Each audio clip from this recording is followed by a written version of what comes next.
The wagee, or wage slave, is a term which is described by Urban Dictionary as someone who hates their job but works to live a miserable life. Eventually, the wage slave discovers his life is pointless and he is only causing pain to himself. There are a lot of people talking about the wage slave lifestyle, from McDonald's workers earning barely enough money to order food from the menu, or DoorDash workers that work 10-hour days, depreciating their car's value just to make some measly pocket change. On the flip side, we also live in a time where other people have the power of social media to make millions from playing video games, sitting in a hot tub, doing whatever this is. But has it always been like this? Surely there was a time where labor was meaningful and fulfilling. Well, in order to find out, we have to turn back the clock and look at the entire history of work. At least a quick summary of the entire history of work. We start with hunting and gathering.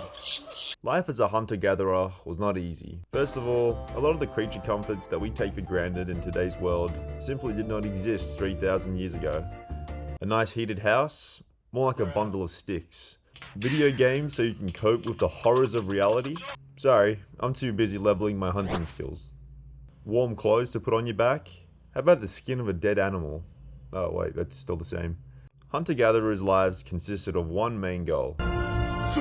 So hunter-gatherers were either spending their time hunting, eating, or sleeping. That sounds terrible. I guess the wage cage isn't so bad anymore.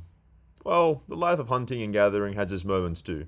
I mean, at least you got to fish with the boys every day, so at least there was that. Oh look, we got farming now. Farming began after the people who were hunting and foraging found a duplication glitch in life. Now they didn't have to constantly trek dangerous terrains or hunt high-level mobs to get their food. Instead, they could just now farm the same crops and have lots of those crops too. The problem was that farming is hard. Very hard. So hard that it made humans force other humans to do the work for them. This also brought out ideas of social class and social hierarchy, as powerful rulers began to outsource their work to slaves, servants, and serfs.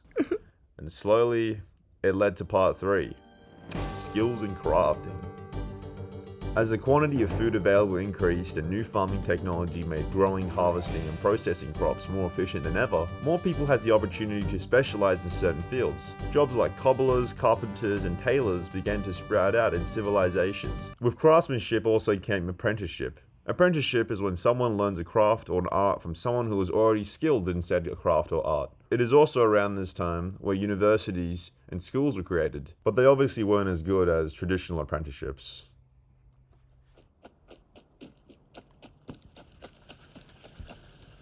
What's this? Ooh, oil, conveyor belts, smoke, the overwhelming feeling of dread? This must be the industrial era. A big chunk of craftsman jobs would be lost to the Industrial Revolution. Large factories built massive quantities of single items.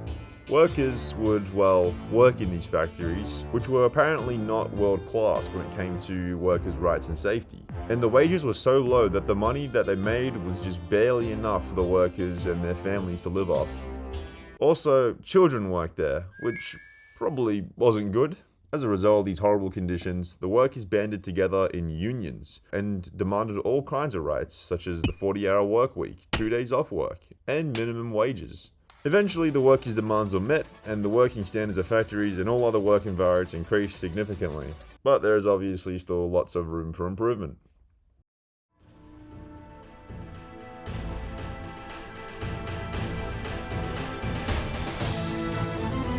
And here we are at the digital age.